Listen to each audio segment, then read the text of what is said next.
Hello, welcome, welcome. Oh my goodness, I am so excited that you're here today, and I'm so excited for this opportunity. For those who know me, Amanda, from A Time Is This Design Co. I'm here with Bonnie Christine, and I get to interview her today. So I'm so excited. Thank you so much for your time. Oh, Amanda, thank you so much for having me. I'm thrilled to be here. Oh my gosh. Well, for those who don't know you, I would love to read a little bit about you, if that's all right. Go for it. So, Bonnie Christine is an internationally renowned surface pattern designer, entrepreneur, and award winning online educator who has been creating delicate and ethereal artwork for brands and products worldwide since 2009. As a completely self taught designer, Bonnie's journey began with a leap of faith and determination to turn her creative dreams into reality. Overcoming overwhelm, doubt, and uncertainty, she discovered the power of small, consistent steps, an approach she now teaches to aspiring creatives around the globe. Through her Mm. signature Surface Design Immersion course, Bonnie has guided over 50,000 students, including myself, to pursue their passions and build sustainable, joy filled careers as creative entrepreneurs. Known for her warmth, encouragement, and deeply practical teaching style, she's on a mission to help others create the beauty they want to see come alive in the world and believe that there's room for everyone in the creative industry. Bonnie is passionate about empowering others to dream big, take action, and create lives that they truly love. I am so excited to have you here today. Your story really is inspiring and encouraging. And I'm so thankful. Just when I took immersion in 2023, I was placed in a design group and we actually met every day, or every day, I was right, every week for a year. And Wow. we actually still meet once a month now. And shout out to my design ladies. They all love you. They also the same with me, just the impact that you've had on our lives. We're so grateful. And we wouldn't have been put together if it wasn't for you. So we're just so Um, grateful for everything that you put in the world. So thank you. And I'm so excited for this interview. And so I just want to dive right in. What was the most pivotal moment in your journey as a surface pattern designer, and how did it shape your career? well, I think that that moment would have been the moment that I actually started. And so, if you know my story, there was like this moment that I figured out what surface pattern design was. For me specifically, I wanted to be a fabric designer. So it was a while before I even understood what this thing called surface pattern design is, which is, this big, beautiful industry of artwork for products. Fabric design is a part of that industry, and that was my first goal and my first love. And it kind of like hit me one day. I was working for my mom at her quilt shop after I had gotten married and moved back to my small hometown. And I just had this moment. I was walking down this aisle with fabric on both sides of me, and I looked at it and I was like, oh my goodness, like this is someone's job. Like someone is doing this for a living. And I just had never thought about that before. And then you look around and you're like, it's everywhere and there are artists behind every piece of it. And so that was the moment that I decided like that would be my dream come true. Like if I could make that happen, that would be the end all. And then, I let all of these things settle in like, well, how on earth are you going to do that? And who do you think you are to do something like that? And how would you even get started? And this was back in 2009. And there really wasn't any information about it. The industry was pretty zipped up at the time.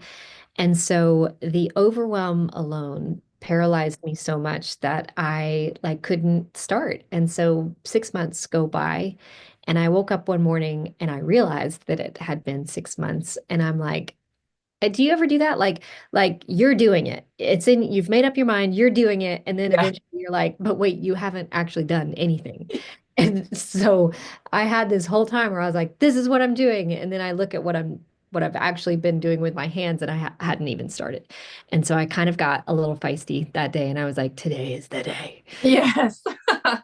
I um I made this promise to myself that I would just start doing one thing every day that inched me closer, and that took the overwhelm off of my shoulders because I knew what I could do that day. And honestly, it was research. It was like Googling, how do you become a fabric designer? And that would leave a little breadcrumb, cookie crumb that I follow. And then on to the next bit of research, and then on to the next. And so I just was super committed. And I think that that's where a lot of us stand, is kind of on the edge of the dream, where we're like, we're doing this, but we're not yet. And what we know is that answers, they don't come on the edge. They come in the doing, and they don't come until you start doing. And so you have to just get your hands moving and the answers will come. And that's uncomfortable because we would rather have all the answers before we start. So the magic really started when I started. And to this day, starting is still the hardest part, but I've learned that I know that starting is the hardest part, which helps me just start on big projects a little bit easier because I know that as soon as I begin, it's going to kind of unfold and open up and feel easier and I'll get momentum. So the end of that story is that I actually started tracking and I did not miss a day for over 18 months. And at the end of that period, I signed my first licensing contract with my dream fabric company, who I'm still with today.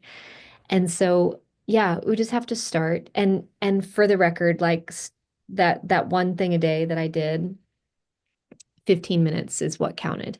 So it doesn't have to be this grand thing. It just has to be a consistent coming to it, which bakes in momentum to what you're doing. And so as long as I did 15 minutes a day, dedicated to making that dream come true, I got to check it off. And of course, some days were much longer than that, but at minimum, it was always a daily coming to it. I love that so much. I love that you shared that growth comes from being uncomfortable. I love that so much. And I still need that today. By the way, I still need to hear that. Too.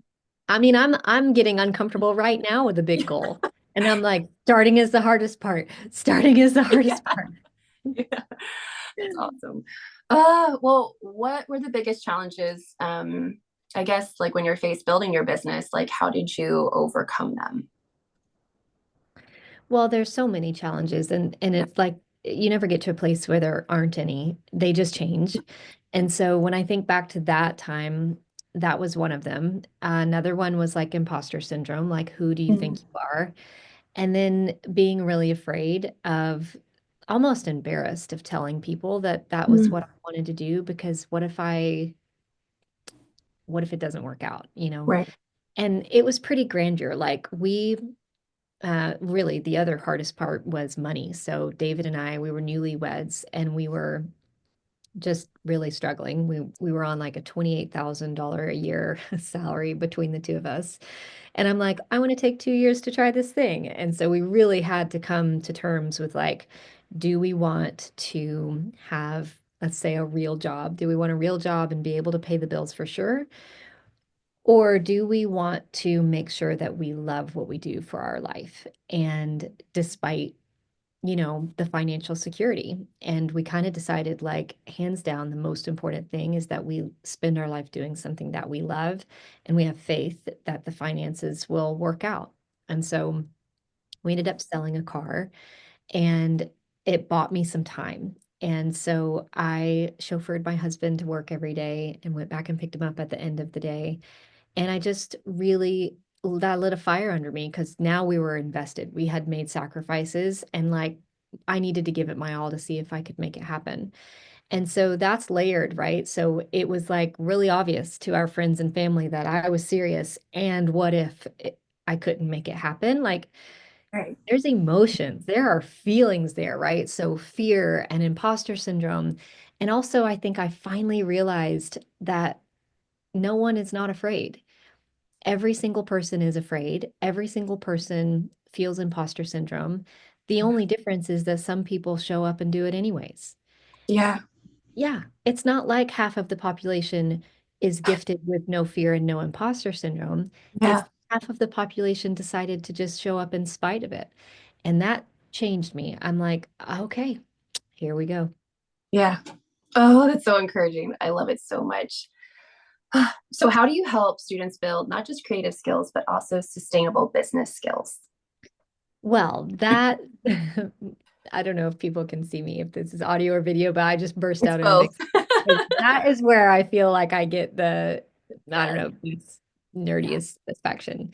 Yeah. I have often wondered, like, what's different about what we're doing over here? Because it resonates with students, and we end up having a lot of people who find success.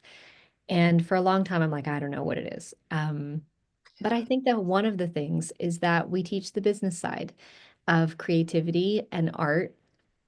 And that is like not across the board, but oftentimes creatives find that part of it more difficult. Yeah. And I don't. I love it. I went to business school. I am from a family of entrepreneurs. It's in my, ingrained in my being is the love for the business part of Yeah. growing a business. And so I've been able to marry that with the creative side of having an art business and art-driven revenue streams. And so we just combine the two, and you learn how to not only make art, but also build a business. And that is really incredibly fun. And you have to. Like I remember I mentioned I went to business school, and it was after that that I decided to be a fabric designer. And so I regretted it Yeah. hard. Like 6 months. I'm like, oh, I just graduated. I should have gone to design school. And I almost went back. I was like filling out the application for a design college. And I'm like, what are you doing? Just try it on your own. But Yeah. I remember I went into an art gallery in this small town, and I got to talking to the owner, and I was kind of lamenting over this. And he said, yeah, but you could be the best artist in the world. And if you didn't know how to market your work, you wouldn't be successful. And that just kind of spun me on my heels. I'm like, you're right. Business skills are so incredibly necessary.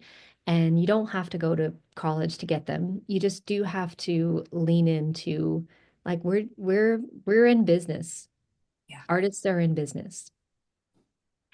I love that so much. And I can relate to it personally because I also went to business school and I thought afterwards, I'm like, did I make a mistake? And I'm so grateful the day I found you because I was like, oh my goodness, she understands. And I saw both worlds come together and it really is a beautiful thing. And so I'm so grateful that you do both for everyone and teach that. It's fun. The Surface Design Immersion course has become synonymous with transformation. What is it about this course that allows people to achieve such incredible shifts in their lives and their careers? Well, I think that's one. I think that's one. I think the other one is not something that we talk a lot about on the front end of the course. The course, if you come check out the Surface Design Immersion course, you're going to see that it's going to teach you Adobe Illustrator from the ground up. It's going to teach you how to gather inspiration. It's going to teach you how to create repeating patterns and collections and put together a portfolio and license your artwork, make income from your art, and build a business. That's kind of what it does. But on the back end, you know this, Amanda. I also teach like all the other things that you need to be successful that you can't really put on like a website. And that is things like resilience and overcoming imposter syndrome and figuring out what do you do when you get rejection for the first time? Like when you hear no or someone steals your work. And it's like, okay, there are technical steps to do, but there's also like vulnerability in your soul that has to be addressed. And so we just mush it all together, and it ends up being this personal growth alongside that professional growth. I love that so much. And I was just watching actually a talk you did, and you said, giving people what they want, but also giving people what they need. And I Yeah. love that so much because sometimes we just don't know what we need. And so you give it to them anyway. And I love it. I love it. I love it. That's also why you can't put it on the website, right? Yeah. Because people are like, I don't need that. And I need it. Like I need Yeah. it so much. I actually wish that like in the last maybe 5 years, I realized that I hadn't grown personally like at the same rate as professionally. Like my professional growth had outgrown my personal growth. And I was like all of a sudden feeling like I don't know if I can handle this. Like vulnerability was too Yeah. much. I didn't feel resilient and I had to play catch up. Yeah.